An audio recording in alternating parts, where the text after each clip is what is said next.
कक्षा 12 इतिहास का दूसरा पाठ है राजा, किसान और नगर। इस पाठ का यह दूसरा वीडियो है और इस वीडियो में हम इस पाठ के महत्वपूर्ण तथ्यों को तथा लघु-उत्तरीय और दीर्घ-उत्तरीय प्रश्नों को हम समझेंगे।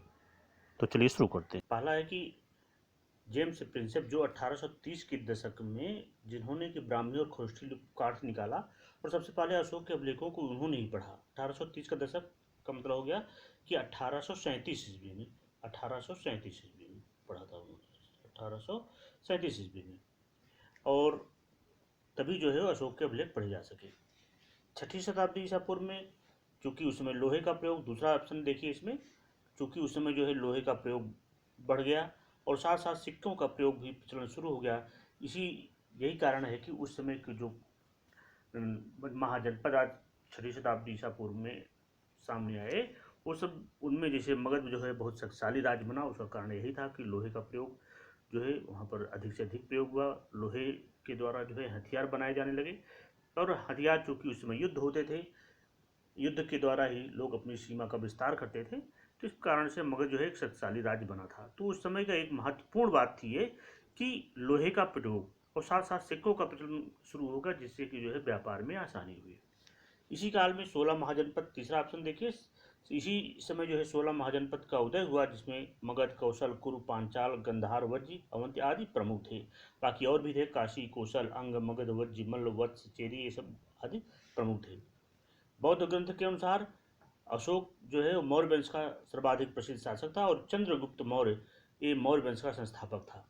और मौर्य वंश की जानकारी के स्रोत अर्थशास्त्र, इंडिका, मुद्रा राक्षस, ये सब जो है अर्थशास्त्र कौटिल्य ने लिखा, इंडिका जो है लिखा है मेगस्थनीज ने, मुद्रा राक्षस लिखा है विशाखदत्त ने।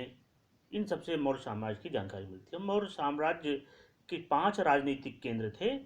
राजधानी पाटलिपुत्र थी और 4 प्रांतीय केंद्र थे, तक्षशिला, उज्जैनी, तोशाल और स्वर्णगिरी। चलिए आगे देखिए, मेगस्थनीज ने अपनी पुस्तक इंडिका में उन्होंने लिखा कि जो है एक समिति और 6 उपसमिति का उन्होंने अपनी पुस्तक में उल्लेख किया है। एक समिति और 6 उपसमिति का उल्लेख किया है और उसमें उन्होंने सेना के बारे में बताया कि सेना की गतिविधियों के संचालन के लिए इसमें जैसे नौसेना का यातायात है, खान पान, पैदल सैनिकों का रख रखाव कैसे रहते थे, उसके बाद अश्वरोही, रथरोही जो है तथा हाथियों का संचालन किस प्रकार से होता था, इन सब के बारे में मेगस्थनीज ने अपने पुस्तक में लिखा है। और यही काल, इसी समय 4ठी शताब्दी ईसा ईस्वी में गुप्त साम्राज्य का उदय, सामंतवाद का उदय संभवतः इसी काल से, सामंतवाद का उदय जो है संभवतः इसी काल से माना जाता है। सामंतवाद का मतलब है जहाँ पर राजा सर्वोपरि होता है। और इसी समय दक्षिण के में चोर, पांड्य, चोल, चेर और पांड्य जैसे समृद्ध और अस्थायी राज्यों का उदय हुआ। चलिए आगे देखते हैं।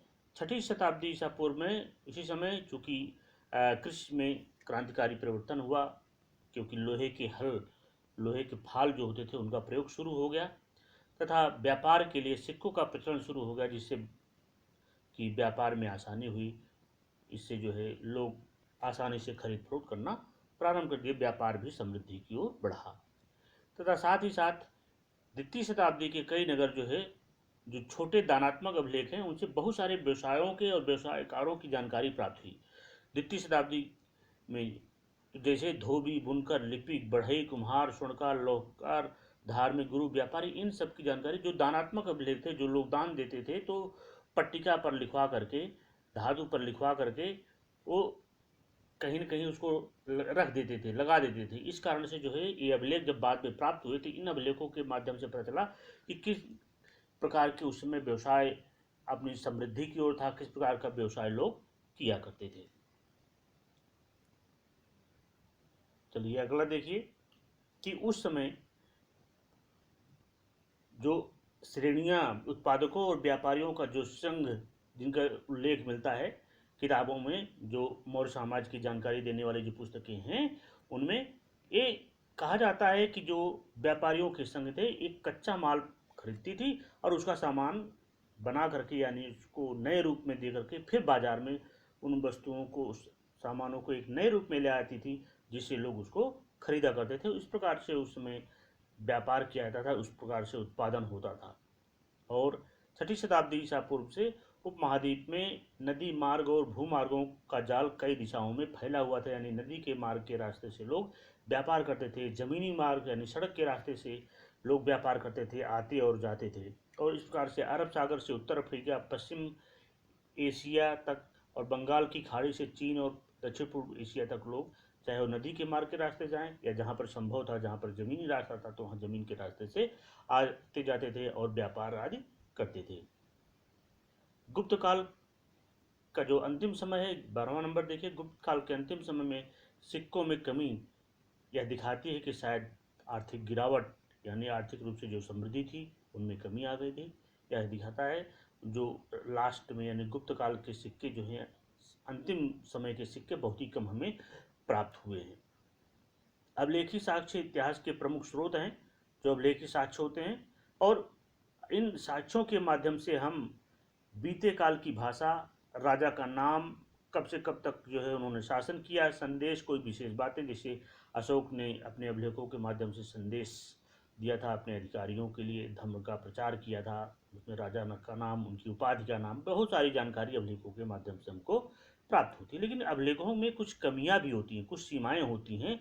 14 नंबर देखिए, इसमें कुछ सीमाएं होती हैं, जैसे अगर अक्षर जो है हल्के ढंग से उस पर उकेरे गए हैं तो उससे हमको सही जानकारी नहीं प्राप्त हो पाती। अगर अभिलेख टूट गए हैं या कोई अक्षर लुप्त हो गए हैं तो उनका अर्थ निकालना भी बड़ा मुश्किल हो जाता है, और उनकी भाषा को समझना भी, जैसे अशोक के अभिलेख थे खरोष्ठिली ब्राह्मी लिपि में लिखे गए, उनको पढ़ना भी जाकर के 1837 में जेम्स प्रिंसेप उनको पढ़ पाए, तब जाकर के उनके इतिहास की जानकारी हमको अधिक रूप से प्राप्त हो पाई। इसी प्रकार से कुषाण शासक जो कि देव अपने आप को देवतुल्य मानते थे, और चीनी शासकों को देख करके, चूंकि चीनी शासक अपने नाम के आगे स्वर्गपुत्र लगाते थे, इसलिए उन्होंने अपने नाम के आगे देवपुत्र उपाधि लगाना प्रारंभ किया। ये भी बात की जानकारी हमको प्राप्त होती है। ये सब चीज़ें जो है इस पाठ के कुछ महत्वपूर्ण बातें हैं, जिनके माध्यम से आप लघुत्तरीय प्रश्न का उत्तर दे सकते हैं। और अब देखते हैं हम पहला प्रश्न, जो कि दीर्घोत्तरीय प्रश्न है। उनमें पहला प्रश्न, महाजनपद की कुछ विशिष्ट जो अभिलक्षण है उनका वर्णन आपको करना है, यानी कि आपको विशेषताएं बतानी है कि महाजनपद की विशेषताएं क्या थी। तो महाजनपदों की कुछ विशेषताएं कि महाजनपद का विकास 600 ईसा पूर्व से 300 ईसा पूर्व के बीच हुआ, बिल्कुल सही है। दूसरा है कि महाजनपद की संख्या 16 थी, लेकिन उसमें 12 राजतंत्री और 4 गणतंत्री राज थे, इसी समय से गणतंत्र की शुरुआत मानी जाती है। और तीसरा है, महाजनपदों को प्राय लोहे के बढ़ते प्रयोग और सिक्कों के विकास के साथ जोड़ा जाता है, कि उसी समय जो है लोहे का खूब अधिक से अधिक प्रयोग हुआ और सिक्कों का विकास हुआ। चौथा ऑप्शन देखिए कि ज़्यादातर महाजनपद थे उन पर राजा का शासन होता था, लेकिन गढ़ और संघ के नाम से प्रसिद्ध राज्यों में अनेक लोगों का समूह शासन करता था, क्योंकि इसलिए कहा गया कि 4 गणतंत्रीय राज थे और 12 राजतंत्रीय राज थे। और गणराज्यों में भूमि सहित अनेक आर्थिक स्रोतों पर गण के राजाओं का सामूहिक नियंत्रण होता था। महाजनपद की एक राजधानी होती थी जो प्रायः किलेबंद होती थी, तथा महाजनपदों में ब्राह्मणों ने लगभग 6ठी शताब्दी ईस्वी पूर्व में संस्कृत भाषा में धर्मशास्त्र नामक ग्रंथों की रचनाएं शुरू कर दी थी। ये सब महाजनपद की विशेषताएं हैं। अगर परीक्षा में आता है तो आपको इन बहुत ही महत्वपूर्ण बातों के आधार पर आप अपनी बात को लिख सकते हैं। मौर्य प्रशासन की प्रमुख विशेषताएं क्या थी, ये हमारा आप सभी से निवेदन है कि यदि आपको वीडियो का मैटर पसंद आए तभी लाइक व शेयर करें, तथा यदि अभी तक इस चैनल को आपने सब्सक्राइब नहीं किया है तो इसे सब्सक्राइब अवश्य कर लें। धन्यवाद। अगला प्रश्न है कि मौर्य प्रशासन की हमारी विशेषताएं क्या थी। तो मौर्य प्रशासन जो कि उसमें केंद्रीय शासन होता था, और केंद्रीय शासन में राजा का नियंत्रण विधायिका पर, कार्यपालिका पर, न्यायपालिका, सेना तथा वित्त पर होता था। इसके अलावा दूसरा ऑप्शन है कि प्रांतीय शासन था, और प्रांतीय शासन का मतलब है कि प्रांतीय शासन कई प्रांतों में बांटा गया था, प्रांतीय शासन को कई बांटों में बांट दिया गया था। उसके बाद तीसरा है स्थानीय शासन। स्थानीय शासन पाटलिपुत्र नगर का शासन 30 सदस्यों के एक आयोग द्वारा किया जाता था। स्थानीय शासन में 30 सदस्यों के आयोग के द्वारा जो है पाटलिपुत्र नगर का शासन 30 सदस्यों के एक आयोग द्वारा किया जाता था। यह उनका वहाँ का स्थानीय शासन था। एक केंद्रीय शासन होता था, फिर उनके नीचे प्रांतीय शासन होता था जिसमें कई प्रांत थे, फिर स्थानीय शासन होता था, हर नगर का स्थानीय शासन होता था। जैसे पाटलिपुत्र था तो पाटलिपुत्र में 30 सदस्य का एक आयोग वहाँ पर शासन करता था, कि आयोग के द्वारा वहाँ पर शासन 30 सदस्यों के आयोग के द्वारा शासन किया जाता था। चलिए आगे देखते हैं। चौथा है कि मौर्य साम्राज्य के 5 प्रमुख राजनीतिक केंद्र थे। मैंने पहले बताया कि उसकी एक राजधानी पाटलिपुत्र और 4 प्रांत तक्षशिला, उज्जैनी, तोसाले और स्वर्णगिरी। कानून और व्यवस्था जो है बहुत ही अच्छी थी मौर्य साम्राज्य की। संगठित सेना थी, संगठित सेना के कारण से जो है मौर्य साम्राज्य बहुत ही अधिक फला फूला। और धर्म प्रचार के लिए धर्म महामात्र की नियुक्ति की गई थी। गुप्तचर विभाग बहुत ही सुदृढ़ था और इसके जो है अधिकारी होते थे, और जितना अधिक जिस शासन का गुप्तचर विभाग जितना अधिक अच्छा होगा वहाँ पर शासन व्यवस्था उतनी ही अच्छी होगी। तो मौर्य साम्राज्य की जो उनका गुप्तचर विभाग था वो बहुत ही अच्छा था। चलिए हम आगे देखते हैं। प्रश्न नंबर 3 है कि अशोक के धर्म के बारे में लिखें, उनके बारे में बताइए। तो अशोक के धर्म, चूँकि कलिंग युद्ध के बाद अशोक ने अपने धर्म का बौद्ध धर्म धारण किया, उसका प्रचार किया और उसने कहा कि मैं कभी शस्त्र नहीं उठाऊंगा।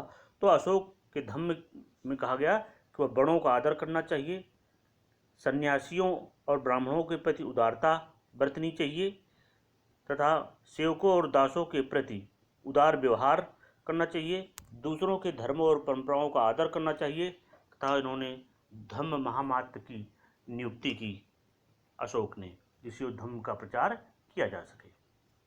चलिए देखते हैं अगला प्रश्न। प्रश्न नंबर 4, 6ठी शताब्दी ईसा पूर्व से 6ठी शताब्दी तक कृषि क्षेत्र में हुए परिवर्तनों का उल्लेख कीजिए। कि 6ठी शताब्दी ईसा पूर्व से 6ठी शताब्दी ईस्वी तक कृषि के क्षेत्र में क्या परिवर्तन हुए। पहली चीज कि लोगों ने जो है हल का जो लोहे के फाल वाले हल, लोहे के फाल वाले हल का प्रयोग करना शुरू कर दिया उन्होंने, जिसमें लोहे के फाल होते थे। लोहे के फाल के कारण से जो है उपज की पैदावार जो है बढ़ गई, यानी कृषि उत्पादकता बढ़ गई। साथ ही साथ गंगा की घाटी में धान की रोपाई शुरू कर दी। गंगा की घाटी में धान की रोपाई शुरू हो गई। इसके अलावा सिंचाई के लिए कुआं, तालाब और नहरों का प्रयोग बढ़ गया। सिंचाई के लिए जो है कुआं आदि का प्रयोग बढ़ गया। कुआं, तालाब, नहर, ये सब चीज़ें जो है वो इनका प्रयोग उन्होंने करना प्रारंभ कर दिया। इसके अलावा जो कुछ ऐसे क्षेत्र थे जो जहाँ पर अर्धशुष्क जमीन वाले, वहाँ पर जैसे पंजाब हो गया, राजस्थान हो गया, यहाँ पर कुदाल का प्रयोग शुरू कर दिया। तो कहने में तो हो गया कि कुदाल का भी प्रयोग प्रारंभ हो गया इस समय।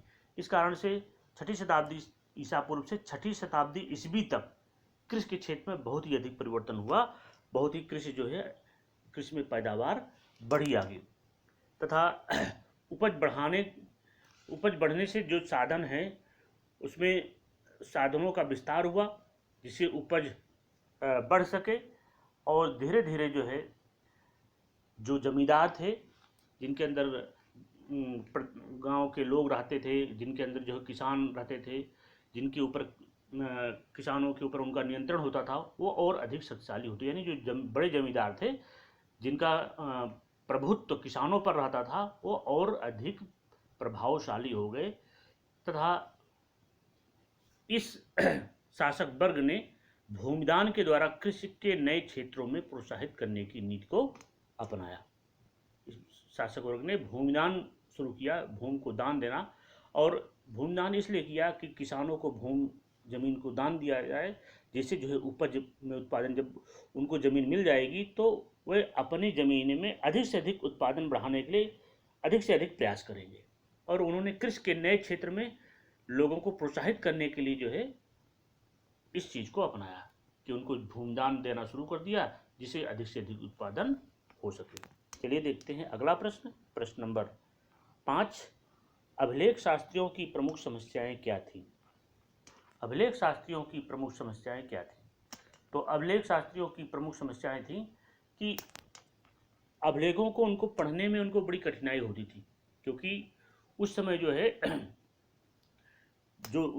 उस समय के अभिलेखों में जो लिपि का प्रयोग किया गया है वो हर जगह पर एक नहीं है। कहीं पर कोई लिपि का प्रयोग किया गया है, कहीं पर किसी लिपि का, जैसे हमने देखा कि अशोक के अभिलेख में कहीं पर ब्राह्मी लिपि है तो कहीं पर खरोष्ठी लिपि है। और उसके पहले जैसे हड़प्पा सभ्यता है, तो हड़प्पा सभ्यता में तो जो लेख था वो अभी तक पढ़ा ही नहीं जा सका है। और कुछ अभिलेखों में एक ही राजा के अलग अलग नाम, अलग अलग उपाधियाँ प्रयोग होती थी, इसलिए वही राजा है, कहीं पर कोई उपाधि दी गई है, कहीं पर कोई उपाधि दी गई है कि वही राजा है। तो अभिलेख शास्त्रियों को उनको पढ़ने या उनका अर्थ निकालने में काफ़ी कठिनाई होती थी, तथा कई बार भिन्न भिन्न भाषाओं और लिपियों का कहीं कहीं पर प्रयोग हुआ है।